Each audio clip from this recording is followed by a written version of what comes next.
느헤미야 강의 19번째 시간입니다. 우리 지난주에 이어서 부흥의 증상이라는 제목으로 두 번째 이어서 설교하도록 하겠습니다. 부흥, 하나님의 영이 우리 안에 들어오시면 일어나는 증상이 뭐라고 했는지 혹시 지난주 기억하세요? 뭐라고요? 회개. 회개가 일어나죠. 회개가. 그 이유는 성령님이, 하나님이신 성령님이 속성이 뭐기 때문에 그랬죠? 거룩하시니까. 그래서 그분이 앉는 의자는 갑자기 거룩한 보좌가 되고, 그분이 선 땅이 사실은 가나안의 죄악이 가득한 땅임에도 불구하고 그분이 선 땅은 거룩한 땅이 되고, 즉 거룩의 속성이 너무 강력해서 거룩이 닿는 곳마다 거룩해져요. 그래서 성령님이신 하나님께서 우리 안에 들어오시면 우리 안에 죄와 허물이 가득하다 할지라도 그분의 거룩한 속성에 의해서 즉각적으로 우리의 심령이 거룩해져요. 그래서 그것을 성령께서는 거룩함을 우리 안에 회복하시기 위해서 우리 심령의 죄와 허물이 있지만 어린 양의 보혈, 피로 우리 이 영혼의 임방과 설주에 그 피를 순간 바르게 하죠. 그러면서 우리한테 뭐가 터져나오게 해요? 죄를 자복하고 통회하도록 성령께서는 우리 안에 들어 회개의 영을 먼저 부어주신다 그랬습니다. 그래서 우리 안에 회개가 일어나요. 회개가. 자, 그런데 그 회개가 일어나게 하는 그 주체자는 누구라고 그랬죠? 성령이에요. 성령. 우리가 회개하는 것 같지만 사실은 우리가 하는 게 아니라 우리 속에 성령께서 회개의 영을 부어주시고 통곡하고 진심으로 회개할 수 있도록 그분이 우리를 도와주신다 그랬습니다. 자, 그리고 회개의 기준은 뭐라고 했는데 혹시 기억나세요? 말씀. 그래서 3시간 동안 학사 에스라를 통해서 하나님의 율법책을 읽게 하죠. 말씀을 듣고 나서 3시간 동안 회개를 해요. 그러니까 순서가 중요하다 그랬죠. 무작정 잘못했습니다가 아니고 뭐가 잘못됐는지를 말씀을 통해서 정확하게 이해하고 그 말씀과 나의 삶의 갭을 발견하고 그 갭이 바로 죄와 허물이라 했죠. 이 갭을 그대로 다 아뢰고 사죄하고 회개하게 되죠. 그래서 회개할 때에는 그 기준이 옆집 김 집사님의 삶을 보고 그 삶에 말씀이 있기 때문에 회개하는 거예요. 나는 왜 저렇게 못 살았을까? 어느 말씀이 묻어 있기 때문에 그것이 우리에게 회개를 요청할지 모르지만 기준은 하나님의 거룩한 말씀이다 그랬습니다.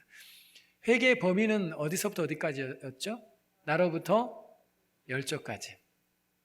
그 의미는, 그 범위의 의미는 뭐냐면 아버지의 죄가 그 아버지의 죄의 값이 자식에게 온다고 성경은 안 해요. 예수를 믿으면 그 죄의 모든 것들이 다 끊어져요. 그런데 왜 나로부터 열조까지 조상의 죄를 회개했는가 했더니 바로 그 조상의 죄는 다름이 아닌 아버지 어머니가 지었던 죄의 패턴이었어요. 그 패턴대로 나도 그 죄의 패턴 안에 있으면 나도 그 조상이 받았던 형벌을 똑같이 받게 돼요. 그래서 세 번째 죄의 범위 속에 숨겨진 의미가 뭐였냐면 회개를 할 때 뭘 회개하냐면 우리 부모로부터 내려왔던 죄의 패턴을 회개하면서 정리하라 그랬죠. 이것이 바로 세 번째 회개에 대한 범위였습니다. 자, 원래는 지난 시간에 오늘 이 서론을 했었어야 되는데 오늘 이 서론이 한 포인트 정도의 양이에요. 그래서 이거 서론을 먼저 하면 지난주 2개밖에 포인트를 못 하니까 제가 3가지를 먼저 공부를 하고 오늘 이제 회개가 왜 그렇게 중요한가 5가지 정도의 중요한 이유를 제가 서론에서 배우고 지난주에 이어서 이제 4번째 그리고 5번째 회개의 중요한 메시지를 나누도록 하겠습니다. 자, 회개가 왜 그렇게 중요할까요? 그게 그렇게 중요해서 성경은 계속해서 우리에게 회개를 요청하고 있는데 회개가 왜 중요할까요? 설교는 제가 하는 거죠. 여러분에게 회개가 왜 중요한가? 이 회개가 중요한 이유는 요엘서 1장 16절에서 20절 말씀을 먼저 한번 잠깐 스케치해 보겠습니다. 17절 말씀을 먼저 한번 볼까요? 17절 말씀을 보면 씨가 흙덩이 아래에 썩어졌다 그래요. 자, 씨를 뿌리는 수고를 했는데 수고를 해도 열매가 없는 거예요. 여러분, 우리 삶의 현장에 그런 거 있잖아요. 새벽부터 밤까지 뛰는데 수고는 있는데 열매가 없을 때가 얼마나 많아요. 그 얘기하는 거예요. 씨를 뿌렸는데 흙 아래에서 썩었고 곡식은 시들었고 창고는 비었어요. 당연하죠. 왜 그러냐면 가뭄이에요. 물이 안 내려오니까, 하늘에서 물이 안 내려오니까 우리가 아무리 씨를 뿌리고 수고를 해도 그 씨가 속에서 여물지를 않아요. 그리고 썩어버려요. 당연히 곡식이 올라오는 척 하다가 다 시들어버리고 올라온 곡식도 시들고 창고는 비게 돼요. 그 다음 절을 보니까 가뭄이 얼마나 심했길래 당연히 비가 안 오니까 풀이 안 자랐으니까 생축이나 소떼나 양떼가 정말 먹을 게 없죠. 그래서 꼴이 없으니까 피곤하고 다 탄식하고 이런 상황들이 지금 기록이 되어 있습니다. 뿐만 아니라 마지막 절 20절을 보면은 시내가 다 말랐고 물이 없는 거예요. 오지 않을 뿐만 아니라 있었던 물도 전부 다 말라버리고 풀은 불이 탔다. 즉 풀도 전부 다 죽어버렸습니다.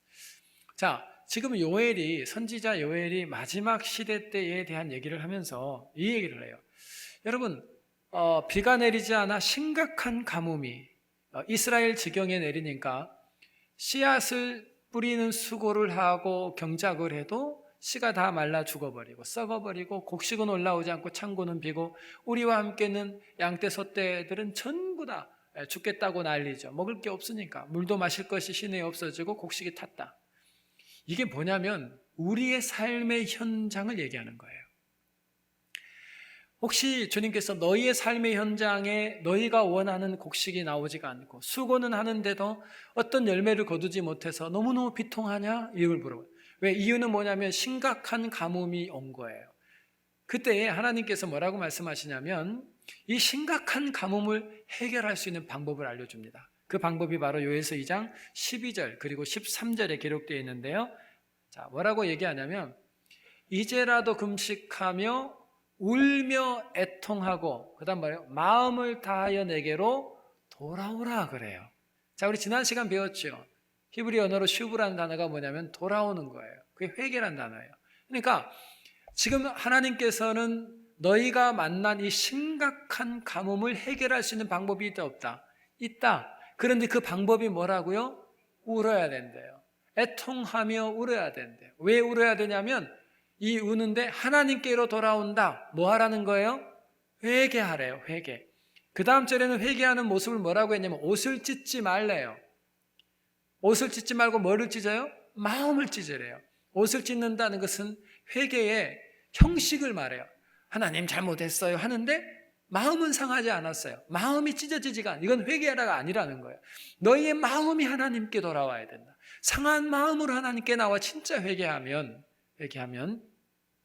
하나님께서 뭘 주신다고 약속하시냐면 요엘서 2장 18절 19절 말씀에 나오는데요. 18절 19절 말씀에 뭐가 나온가? 19절 말씀 보니까 너희에게 곡식과 새 포도주와 기름을 줄게 그래요. 자, 곡식을 얻지 못했던 이유는 가뭄 때문에 다 말랐단 말이에요. 그런데 곡식을 주고 새 포도주를 주고 기름을 주겠다고 얘기를 합니다, 하나님이. 자, 그래서 못 알아들으니까 또 반복해서 말하는 23절, 24절 또 나와요. 못 알아들으면 또 얘기 하나님 뭐라고 말씀하냐? 이른 비와 늦은 비가 올 거기 때문에 너희에게 다시 마당에는 밀이 가득하고 그리고 너희 독에는 새 포도주와 기름이 넘치게 될 거야. 넘치게 될 거야. 자, 지금 무슨 얘기를 하냐면요. 하나님 왜 우리 가정에는 이렇게 말랐을까요? 뛰어요. 수고도 하고 열심히 움직이는데 왜 이렇게 곡식이 없을까요? 함께 있는 모든 우리 가축들은 왜 함께 있는 사람들 다 고생할까요? 하나님 내 가정에 왜 이런 일이 일어날까요? 그러니까 하나님께서 뭐라 그러냐면 너희 가정에 그 문제가 일어나는 것이 뭐 때문이라고요? 죄 때문이라고요. 여러분 이걸 말씀을 오해하지 마세요. 아, 우리가 고난을 당하는 것이 죄 때문이구나. 아니요. 백은 그거 아니에요. 우리가 하나님 고난을 주는 이유 중에 하나가 영광을 보여주시기 위함이 있다고 그랬고요. 또 하나님의 사람을 연단시키고 훈련시키기 위하여 고난도 줘요. 그런데 대부분의 이렇게 가뭄이 오고 이 고통스러운 시절이 오는 것을 성경은 이유가 뭐라 그래요? 죄 때문이에요. 엄밀히 말하면 죄 때문이 아니라 그 죄를 회개하지 않았기 때문이라. 그래서 회개하면 내가 너희의 삶을 어떻게 하겠다고요? 회복시켜줄게. 회개의 첫 번째 하나님께서 회개를 요청하는 이유가 뭐냐면 가뭄, 사막이 중단되고 너희에게 회복을 주신다. 그러니까 회개가 얼마나 큰 복인지 몰라요. 우리 현대인들이 제일 싫어하는 설교가 회개하라. 그걸 너무 싫어한대요. 근데 하나님은 회개를 너무너무 좋아하세요. 왜냐하면 이 회개를 통해서 당신은 약속하신 회복을 우리에게 주시는 이 채널로 죄 사함을 받는 회개를 넣어놨거든요. 그래서 여러분, 우리는 끊임없이 하나님의 거룩한 말씀에 미달한 모든 것들을 철저하게 회개하고 가야 돼요. 저는 지금도 저희 어머님께 너무 고마운 부분이 저희 어머님이 이걸 그렇게 강조했어요. 맨날 좀 회개하라고. 죄의 문제를 계속 정리하라고 그래요. 우리는 하루를 살고 나면 우리도 모르는 사이에 죄가 묻어 있어요. 참 죄송한 게 하루를 살고 저녁에 잠깐 무릎 꿇고 우리 하루를 돌아보면요, 온전한 하루가 없더라고요. 목사인 저도 돌아보면 온전한 하루가 없어요. 부족한 게 얼마나 많은지 몰라요. 하나님의 말씀은 그냥 몇 장만 딱 읽어도 다 걸려요. 그러니까 끊임없이 저는 왜 그렇게 강조하는지는 저희 어머님이 설명은 안 해주고 자꾸 회개만 하라니까 얼마나 힘들었는지. 어느 날 제가 성경을 읽다가 이 회개가 왜 이렇게 중요한지를 알기 시작해요. 왜 하나님께서 이걸 요청하셨는가? 우리 가정에 재앙이 중단되고 하나님의 회복이 시작되기 때문이에요. 자, 두 번째 회개가 왜 그렇게 중요한가 했더니 요엘이요, 그러고 딱 끝내지 않고 하나를 더 설명합니다. 요엘서 2장 28절 29절에 보면 그 후는 뭐 한 후에요? 회개한 후에 내가 내 신을 만민에게 부어주겠다 그래. 우와, 세상에. 두 번째 회개가 중요한 이유가 뭐냐면 하나님께 회개하면 재앙이 스탑되고 회복이 시작될 뿐만 아니라 두 번째는 뭘 우리에게 주시겠다고요? 성령을 부어주시겠다. 우리 지난 시간 배웠죠? 이건 히브리어 문법 때문에 순서가 바뀐 거라 했죠? 성령이 우리에게 오셔서 회개하는 거예요. 그런데 이미 성령이 우리 안에 들어오신 다음에 끊임없이 하나님의 말씀을 붙들고 회개하고 십자가 앞에 나가 정리를 하면 우리 안에 뭐로 충만케 해주시겠다고요? 하나님의 신으로 충만하게 해주겠대요. 세상에 이보다 더 큰 복이 어디 있어요? 성령이 내 안에 충만하면 만사가 오케이예요. 만사가. 이 복을 회개하는 자에게 주겠대요. 자, 세 번째 주기로 하신 게 뭐냐면 마태복음 3장 2절에 세례 요한이 유대 광야에서 한 말이에요. 다 같이 한번 해봅시다. 시작. 회개하라 천국이 가까웠느니라 하였으니. 아멘. 세례 요한이요, 유대 광야에서 첫 번째 외쳤던 메시지가 뭐냐면 회개하라였어요. 자, 예수님이 이 땅에 오셔서 첫 번째 외친 메시지는 4장 17절 시작. 이때로부터 예수께서 비로소 전파하여 가라사대 회개하라 천국이 가까웠느니라 하시더라. 아멘. 세례 요한의 메시지와 예수님의 첫 메시지가 같아요. 예수님이 입을 딱 열고 했던 첫 번째하고. 자, 그런데 보세요. 회개하면 재앙이 중단되고 사막이 중단되고 회복된다. 회개하면 우리 안에 성령의 충만이 임해서, 성령 충만이 뭐예요? 성령의 다스림을 받는다는 말이라 했죠. 우리가 하나님의 신이 나를 다스려줘. 얼마나 편해요. 얼마나 행복해요. 근데 세 번째 뭐라고 하냐면 회개하고 세례 요한과 예수님은 회개하고 뭘 묶어놨어요? 회개하라. 뭐가 가깝다고요? 천국. 회개와 하나님의 나라를 묶었어요. 자, 보세요. 예수님이 십자가 지실 때 강도가 양편에 있었단 말이에요. 그런데 둘 다 강도예요. 죄의 무게가 똑같아요. 그런데 한 사람은 예수님과 낙원을 가요. 한 사람은 지옥을 가요. 이유가 뭐였어요? 회개했어요. 한 사람은 진심으로 주님 앞에 회개했어요. 그때 주님이 한 말씀 하시네요. 너가 오늘 나와 함께 유할 것이다. 어디에? 낙원에. 우와. 그래서 예수님이 회개와 천국을 묶어서 해요. 오늘 내가 하나님 앞에 철저하게 회개하면 하나님께서 아버지의 나라를 우리에게 주시겠대요. 세상에 회개가 이렇게 그렇게 엄청난 일이 있어요. 또 하나 볼까요? 네 번째 주시는 게 뭔가 봤더니 계시록 2장 5절 말씀이에요.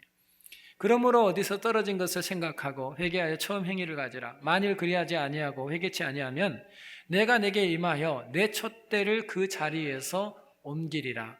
아멘. 여러분 이런 말씀도 아멘 해야 돼. 아멘. 그러니까 여러분은 촛대가 내게서 옮겨진 것만 생각하지만 이 말을 거꾸로 말하면 누구 촛대가 나한테 온단 말이에요. 사울 왕을 왕으로 세우신 하나님이 기름 부으시고 왕으로 세워놓고 조금 있다 성경 보니까 뭐 하셨대요? 후회하셨다라 그랬어요. 후회하시면서 뭐 해요? 왕이 그 촛대를 누구에게 줘버려요? 다윗에게 옮겨버려요. 여러분 하나님은 빼앗아서 주시는 하나님이세요. 빼앗아서. 자, 촛대가 뭐예요? 하나님이 처음부터 계획했던 일이 있대요. 이 땅에 보내면서 저 사람을 향해 하나님의 계획이 있었대요. 근데 그가 회개하지 않으면, 즉 죄가 쌓였는데도 죄를 정리해내지 않으면, 십자가 앞에서 안 하면 하나님이 쓰기로 작정하시고 목적하셨던 그 목적이 뭐가 된다고요? 취소가 돼요. 그리고 그 목적이 지금 현재 하나님 앞에서 회개하고 달려가는 누구에게인가 뭐가 돼요? 옮겨져요. 옮겨져요. 그러니까 회개가 얼마나 중요한지 아시겠죠? 하나님의 나를 향하신 뜻과 계획이 옮겨지지 않게 하는 것이, 이루어지게 하는 것이 뭐라고요? 회개예요. 회개. 하나 더 볼까요? 다섯 번째, 시편 66편 18절 연속해서 볼 거예요. 이사야 59편 2절도 볼 건데요. 먼저 66편 18절 보기 시작. 내가 내 마음에 죄악을 품으면 주께서 듣지 아니하시리라. 아멘. 시작. 오직 너희 죄악이 너희와 너희 하나님 사이를 내었고 너희 죄가 그 얼굴을 가리워서 너희를 듣지 않으시게 함이니. 아멘. 이 두 절의 공통점이 뭔지 아세요? 둘 다 기도하는 거예요. 기도를 안 하니까 안 줘, 그 말이 아니고요. 둘 다 기도하는 사람이에요. 기도를 하는데 응답이 있다는 거예요, 없다는 거예요? 없대요. 왜 없다 그래요? 회개 기도를 안 한대요. 죄가 가리워져 가지고 하나님의 응답이 못 내려온대요. 그러니까 여러분, 회개가 얼마나 중요하다고 얘기하냐면 하나님께 기도할 때 그 기도가 올라가서 응답으로 우리 삶까지 오는데 장애물 하나가 뭐라고요? 죄예요, 죄. 이 죄를 예수 그리스도의 어린 양의 십자가 보혈로 정리를 안 해내면 기도는 하는데 뭐는 없다는 거예요. 응답이 안 와요. 응답이. 그래서 하나님 앞에 기도하며 그 응답을 정말로 받기를 원한다면 우리는 매 순간마다 하나님의 거룩하신 진리의 말씀 앞에서 계속해서 뭐 하라는 거예요? 어린 양의 피가 내 영혼을 끊임없이 임방과 설주를 끊임없이 적시도록, 그래서 나의 부족, 나의 연약함, 나의 허물들을 끊임없이 주님 앞에 회개함으로 뭐 하라는 거예요? 오늘 하나님이 주시겠다고 하는 재앙이 스탑되고 회복되는 그 놀라운 은혜를 받는 주인공이 되고 너희 심령에 하나님의 신이 들어와 너를 다스리는 자가 되게 하는 그 채널이 회개고, 너가 하나님 앞에서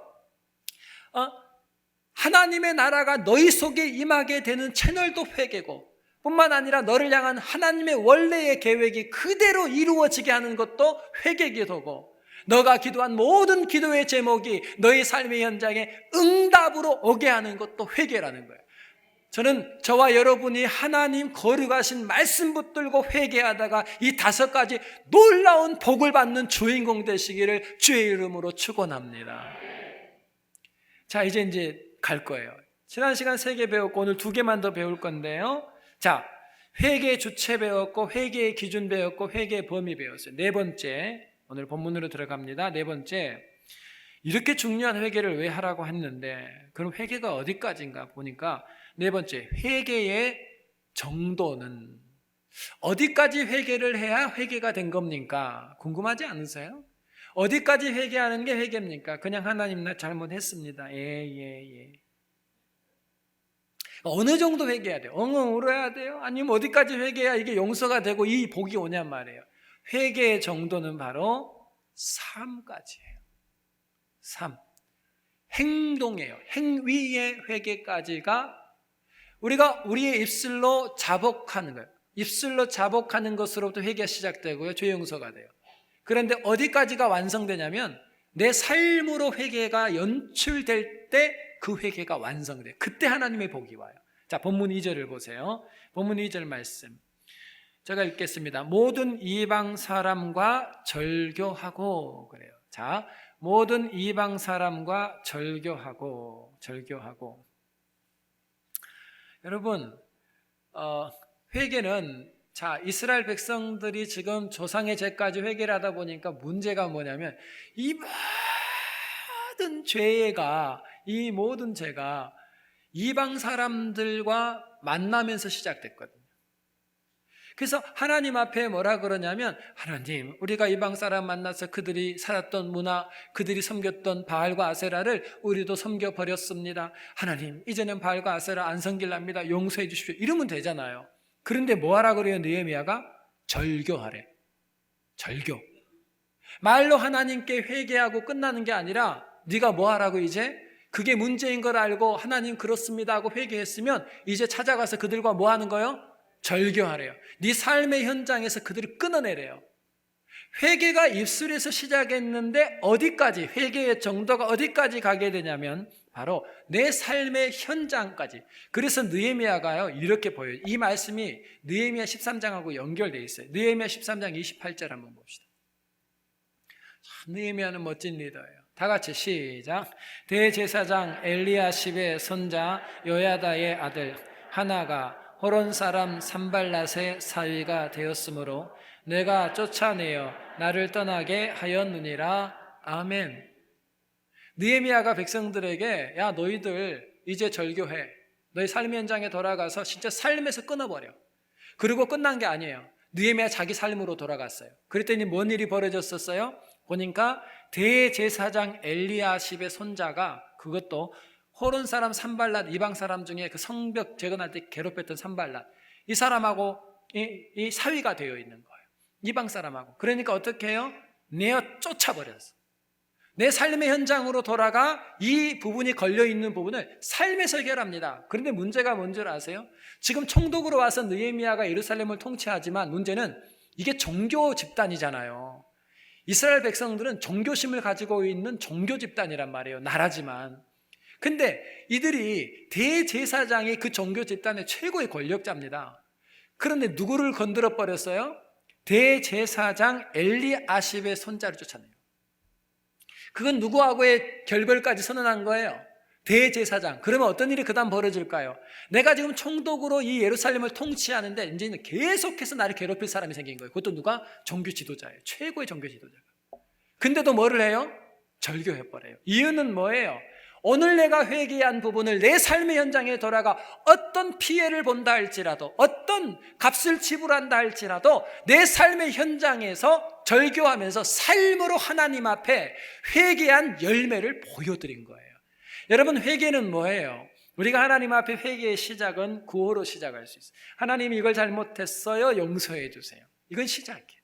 어느 정도까지? 회개의 정도는 바로 우리 삶의 현장으로, 진리에 잘못되어 있던 길에서 진리로 돌아오는 행위를 수반하는 것이 바로 뭐냐면 회개예요. 그래서 회개의 정도는 삶까지 들어가요. 그래서 히브리 말로 회개라고 하는 단어가 슈브라는 단어예요. 슈브라고 하는 이 단어는 진리에서 벗어나 있다가, 벗어나 다른 곳에 있다가 진리로 되돌아오는 행동 자체를 강조할 때 쓰는 단어가 슈브예요. 그러니까 회개는 구호로 시작하죠. 깨달음으로 시작하고. 그러나 그 회개의 완성은 삶으로 완성돼요. 그래서 우리가 하나님 앞에 회개한다고 할 때 회개는 반드시 삶의 현장에서 삶으로 증명되어야 됩니다. 그래서 그러면 여러분, 우리 질문하잖아요. 그럼 우리가 말로만 회개하는 것은 용서 안 해주실까요? 우리는 성경을 또 다 잊어버려요. 말로만 자백을 하면 주님께서 용서 안 해주시나요? 해주세요. 너희가 자백하면 미쁘시고 의로우사 너희 죄를 사하시고 그랬어요. 죄 용서가 시작됐어요. 그러나 진짜 회개의 열매는, 회개의 완성은 뭐까지 들어가 있다고요? 원래는요, 슈브, 행위까지, 삶까지. 그래서 세례 요한이 회개하라 천국이 가까워내라고 막 메시지를 전하니까 사람들이 몰렸어요.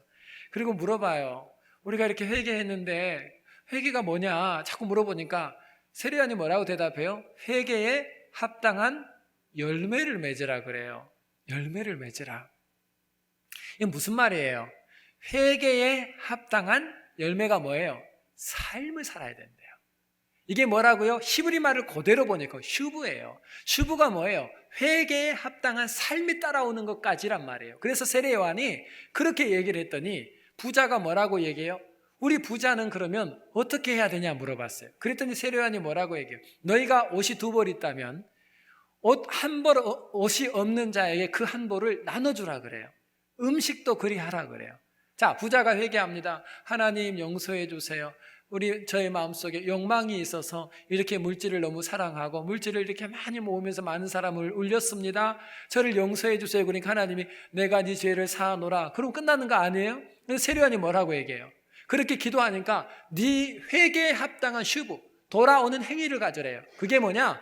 너가 그렇게 욕망으로 벌어들였던 것을 없는 자들에게 삶으로 나누어 주기까지 하래요.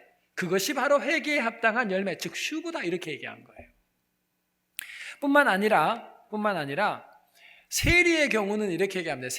세리는 어떻게 얘기했냐면 세리는 당시에 어떤 제도냐면 도급제라 그래요. 도급제로 세금을 걷었어요. 세리는 자기가 관할하는 지역에서 로마 정부로 6,000불만 바치면 돼요.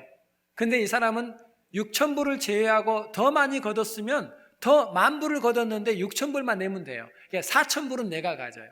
그러니까 당시에 세리들이 도급식으로 했기 때문에 도급제니까 로마 정부에 내야 될 6,000불이면 자기가 더 많이 걷었다고요. 그리고 6,000불 보내고 12,000불을 걷었으면 6,000불은 또 낼 거예요. 그래서 전부 다 자기 호주머니로 들어갔거든요. 그러니까 이 세리들이 우리는 어떻게 하면 회개에 합당한 열매를 삶을 사는 겁니까? 물어보니까 이렇게 얘기를 합니다. 세리의 경우에는 너희가 정한세 외에는 늑증하지 마라 그래요. 세례 요한이 정직하게 세금을 받아라 이렇게 얘기를 해줘요. 네? 여러분 삭개오가 세리잖아요. 직업이. 삭개오가 예수님하고 무릎을 맞대고 밥을 먹다가 삭개오가 예수님 나는 도급제로 있는 이 시대에 로마 정부에 6,000불만 바치면 되는데 저는 매년 30,000불씩 걷었습니다. 그리고 6,000불 바치고 24,000불을 계속 호주머니에 넣으니까 유대인들이 나를 사람 취급도 안 하고 매국노라고 그러고 저 이렇게 살았는데 저를 용서해 주십시오. 이런 회개가 있어요? 성경에 그런 얘기가 여러분도 주일날 이게 오면 되게 말하기 싫죠? 여러분 있어요 없어요? 그게 없어요. 근데 뭐라고 얘기를 해요? 나이가 번 돈에서 반을 가난한 자들에게 나눠주겠습니다. 그리고 토색한 것은 4배, 4배로 갚겠습니다. 그러면 여러분 삭개오가 재산이 남았을까요? 안 남았을까요? 거지 되는 거예요. 이 사람 돈 그렇게 벌었는데. 그러니까 성경에서 이걸 기록을 해놨어요. 근데 성경이 놀랍게도 뭐라고 얘기하냐면 누가복음 19장 9절 한번 봐보세요. 누가복음 19장 9절 다 같이 시작. 예수께서 이르시되 오늘 구원이 이 집에 이르렀으니 이 사람도 아브라함의 자손이미로다. 아멘. 와, 용서해 주세요. 내가 이런 죄 이게 없는데 뭘 했어요? 삶을 살아요. 그 삶으로 연출했기 때문에 성경이 기록을 했다고요. 그랬더니 그 가정에 뭐가 임해요? 구원이 임해요. 하나님의 나라가 임해요. 뭐가 임해요? 회복이 임해요. 뭐가 임해요? 응답이 시작되는 거예요. 네가 아브라함의 자손이래요. 그러니까 여러분 회개는 철저하게 어떻게 진행이 되냐면 내가 언어로 시작하지만 이 말로 시작했던 이 회개는 슈브 반드시 진리로 돌아오는 행위가 수반됨으로 그 회개가 완성되어 그걸 세례 요한은 회개에 합당한 열매라고 표현을 했어요. 열매. 군인의 경우에는 뭐라 그래요? 강포하지 말고 무서워하지 말고 받는 요를 족한 줄로 알라. 당시에는 그랬잖아요. 죄 없는 사람 끌고 가 모함해 놓고 너 돈 조금 주면 풀어줄게 하고 돈 받고 풀어주고. 그래서 월급이 작으니까 그 돈으로 더 많이 배를 채웠단 말이에요. 그렇게 살지 않겠습니다. 그렇게 살지 않겠습니다. 삶으로 증명하래요. 그게 회개에 합당한 열매. 여러분, 우리가 하나님 앞에 말씀과 내 삶의 현장의 갭을 발견했을 때마다 하나님께 예배 때마다 회개가 시작되는 거예요. 자복도 죄 용서가 돼요. 하나님, 나는 그렇게 살지 못했어요. 나를 용서해 주세요, 하나님. 자, 이 회개가 어디까지 가야 된다고요? 내 삶의 현장까지 가서 쉬어보. 삶으로 진리까지 돌아오는 행위가 수반될 때 하나님께서 너의 흉년을 중단시키고 너를 회복시키겠다. 내가 너에게 성령의 놀라운 기름을 부어주고 하나님 나라를 너에게 주고 너에게 세웠던 나의 애시당초의 계획을 이루어질 뿐만 아니라 너의 기도에 응답을 주는 놀라운 복을 받아요. 이 놀라운 복의 주인공이 되시기를 주의 이름으로 축원합니다. 자, 이제 5번째예요. 자, 회개의 주체를 배웠고요. 그 다음에 회개의 기준을 배웠고요. 회개의 범위를 배웠고, 4번째 회개의 정도, 어느 정도까지 회개하는가를 배웠어요. 이번 5번째는 회개의 크기예요. 사이즈라고 해요. 회개의 사이즈. 언제부터 회개하고 무엇을 회개해야 하는가. 자, 하나님을 떠나게 하는 작은 것부터 절교해야 돼요. 하나님을 떠나게 하는 작은 것부터 회개해야 돼요. 회개, 우리는요 죄를 회개할 때 작은 것들은 빨리빨리 회개를 안 해요. 작은 죄들은 좀 모아놔. 그래서 어느 정도 부피와 사이즈가 될 때까지 좀 기다렸다가 아이고 이 정도 되면 이제 벌도 받을만 하니까 이때쯤 되면 이제 가서 회개를 한꺼번에 해. 근데 이게 얼마나 바보 같은 짓인지 몰라요. 성경 그렇게 얘기하잖아요. 회개는 어느 사이즈부터 시작하냐면요, 참 하나님을 떠나게 하는 작은 것으로부터 절교해요. 끊어버리고 회개해야 돼요. 자, 2절 말씀을 다시 보면 모든 이방 사람과 절교하고 그랬어요. 자, 이 말씀을 제가 풀기 위해서 여러분들께 먼저 법칙 하나를 먼저 설명을 해드리겠습니다.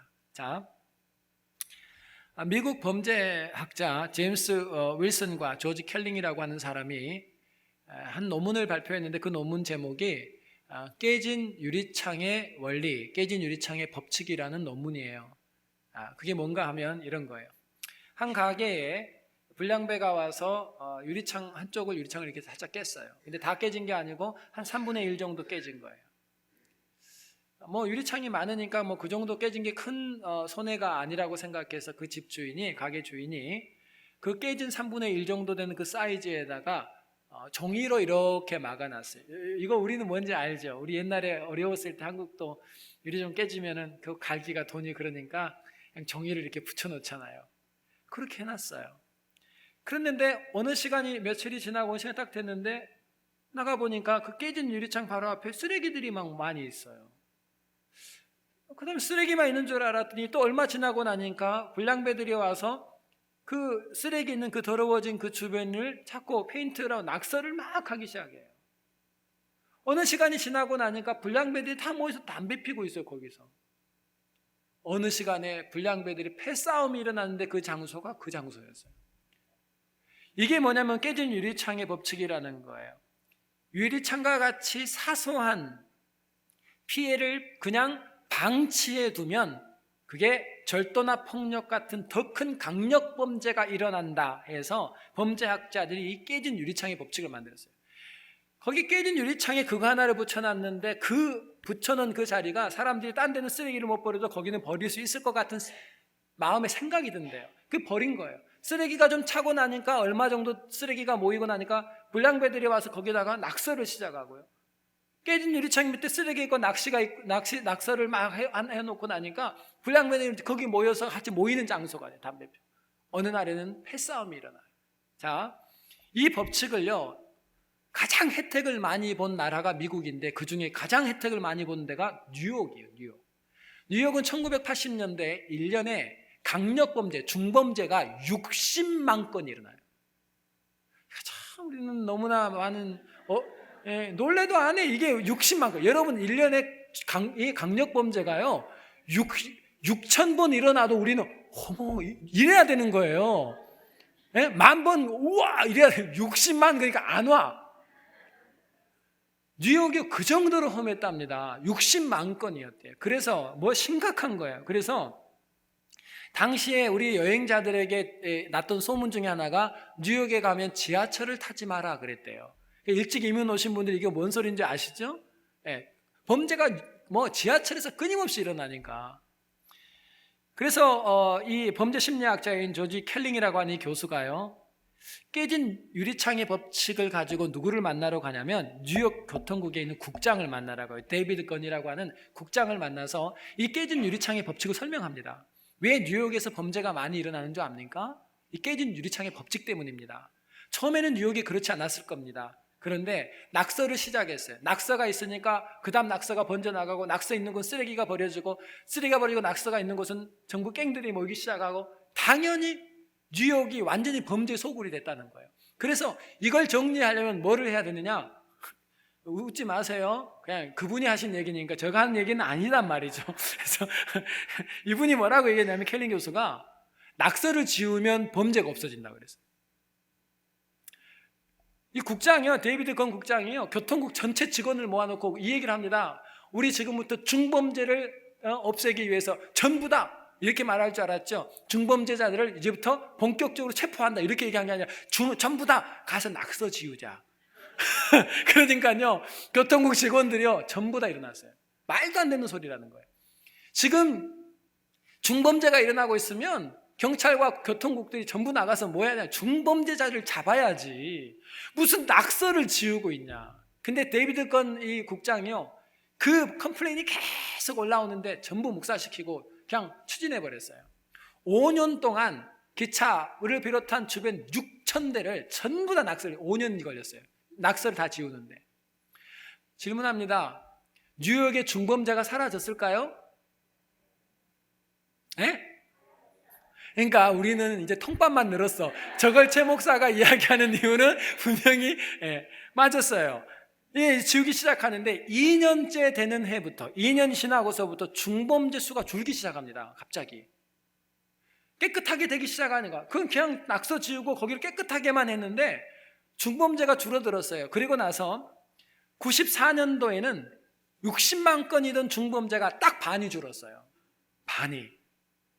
그리고 결국은 낙서를 다 지우고 나서 시간이 지나면서 74%의 강력범죄가 뉴욕에서 없어졌습니다. 뭐 하나 지웠는데? 낙서 지웠는데.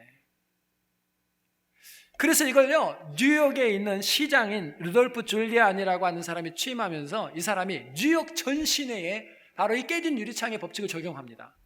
거기가 그 효과를 봐서 우리도 해가지고 뭐를 하게 되냐면, 건널목을, 뉴욕은 그냥 건너는 경우가 많았나 봐요. 건널목을 그냥 건너면 잡아가지고 전부 다 딱지를 준 거예요. 티켓을. 침을 벗거나 쓰레기를 버리는 경우도 전부 다 티켓을 발부했어요. 그러면서 뉴욕 시민들이 뭐 이 정도는 걸어도 돼, 이 정도는 버려도 돼, 이 법에 대한 의식이 약화됐던 뉴욕 시민들이요, 쓰레기도 버리면 안 된다는 의식을 바꿔준 거예요. 뭘 한 거예요? 대단한 범죄자를 잡은 게 아니고 그들에게 있어서 가장 범죄를 일으킬 수 있는 기초를 잡아버린 거예요. 깨진 유리창의 법칙을 적용해서. 그랬더니 뉴욕이 어떻게 됐을까요? 현저하게 범죄가 진짜 줄어버린 거예요. 자, 제가 왜 이렇게 깨진 유리창의 법칙을 말했는가? 이 법칙은 참 죄송하게도 켈링 교수가 만든 게 아니에요. 이건 성경에 나온 얘기예요. 성경. 자, 깨진 유리창의 법칙으로 여러분께 이제 잘 들었는지 질문을 합니다.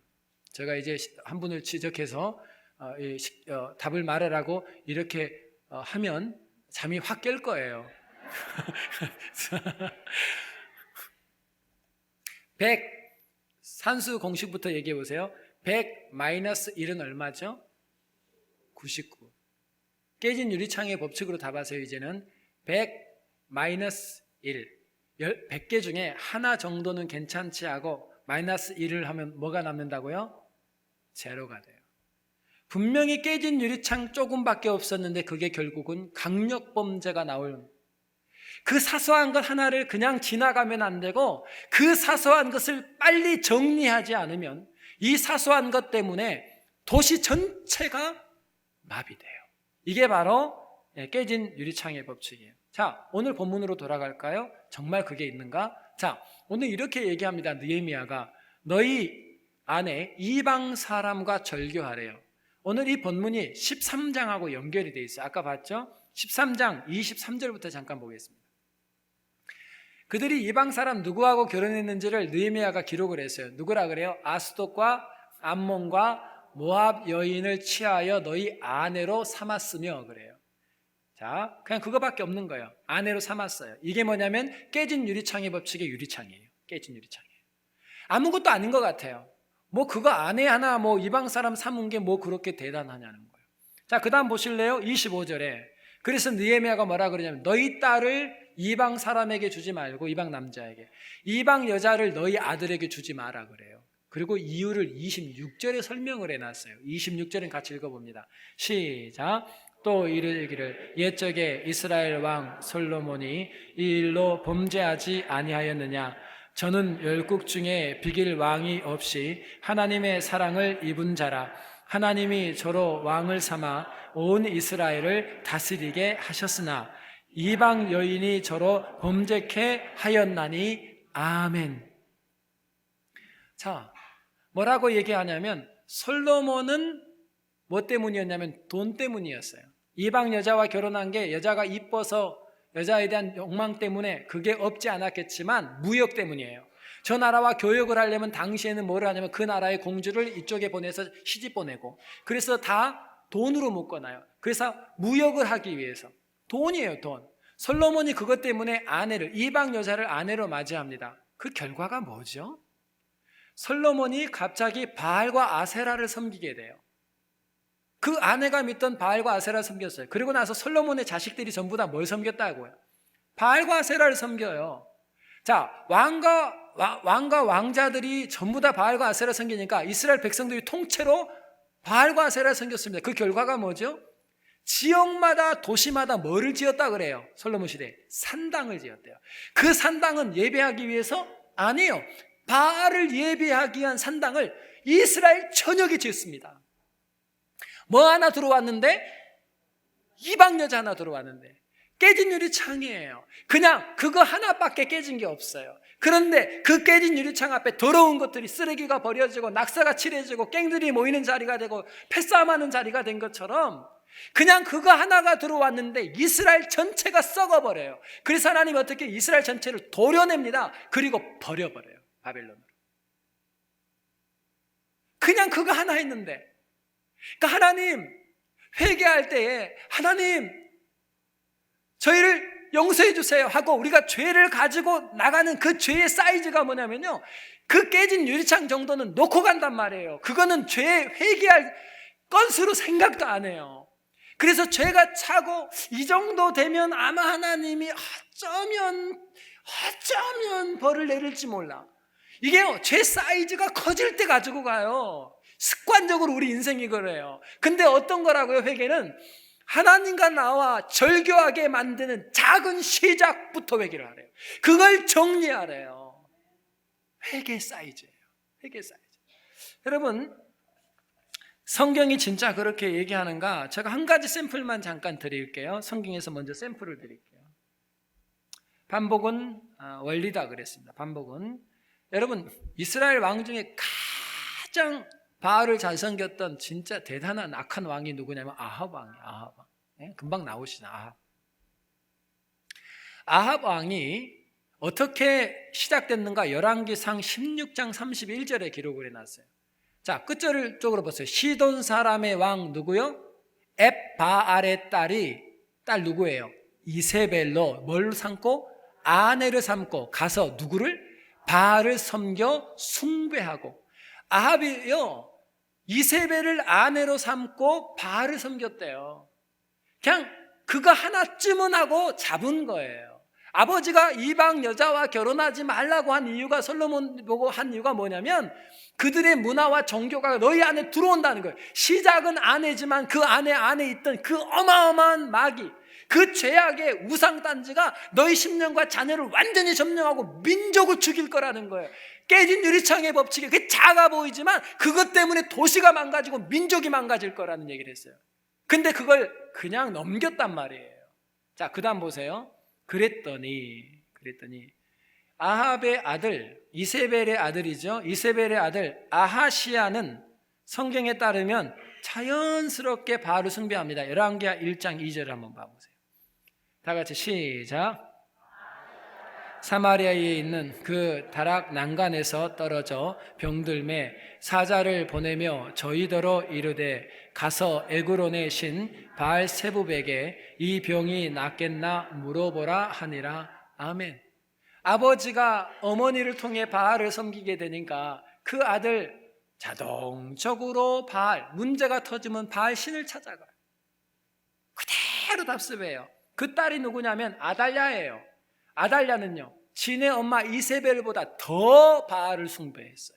그래서 이세벨의 딸인 아달랴의 자식들, 아들들이 어떻게 됐는지 성경이, 여러분 성경이 이걸 기록할 이유가 없는데 다 기록을 해요. 왜 그럴까요?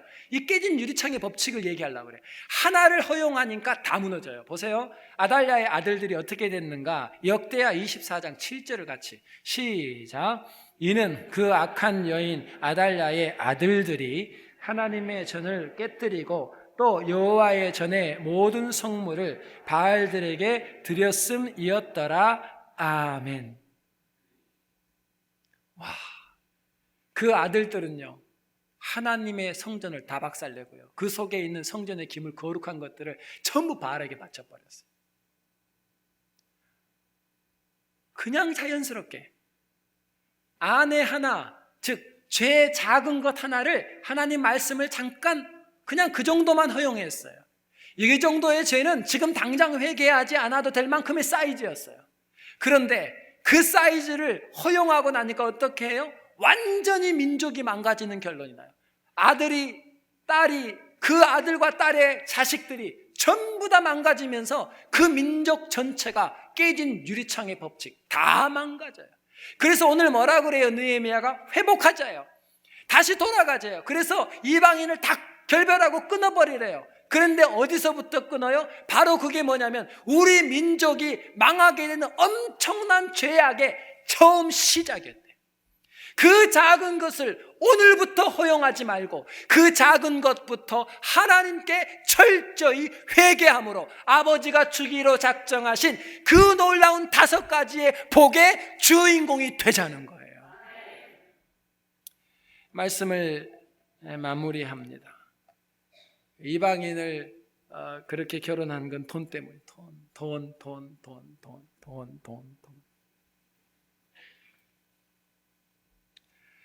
조금만 더 벌 수 있다면 하나님 식이 아닌 거 알면서도 뭐 이 정도쯤은 괜찮을 거야. 남들도 이렇게 사는데. 자, 기준이 누구예요? 남이 돼버린 거예요. 우리의 기준은 뭐라고요? 말씀이에요. 우리가요, 다른 사람도 뭐 이 정도는 하는데 이거 하나 허용하고 그 가정이 망하는 거예요. 그래서 하나님은 회개 사이즈가 그 작은 것에서부터 결별을 원해요. 최준호 집사님이란 분을 잠깐 소개하고 오늘 예배를 마치겠습니다. 유능한 항공 엔지니어예요.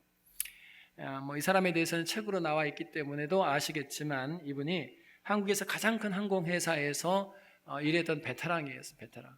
지금이야 독립해서 회사를 하고 계시지만 거기서 일하고 있는데 어느 한 새로 생긴 신설 항공사에서 세상에 경영자로라 그랬어요. 그거 맡았고 하는 거예요. 세상에. 여러분, 이런 스카우트 제의가 왔는데 새로 신설된 항공사 경영자로 그를 스카우트했어요.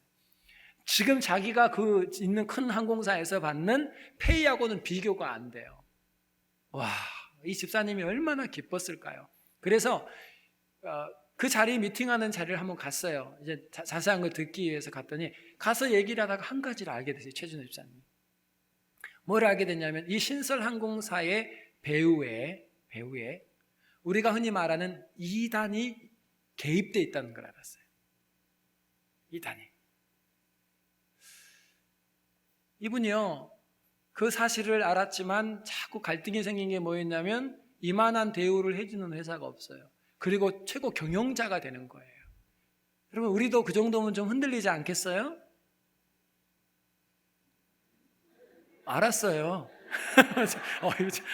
그래서 이분 마음속에 2가지 생각이 들어왔대요. 첫 번째 생각이 뭐냐면, 아니, 내가 그 회사를 경영한다고 해서, 책임지고 경영한다고 해서 내가 이단에만 빠지지 않으면 되지 않냐. 얼마나 합리적인 생각이에요. 내가 거기 경영을 한다고 뭐 내가 이단에 빠지겠나? 내 믿음이 그래도 있는데.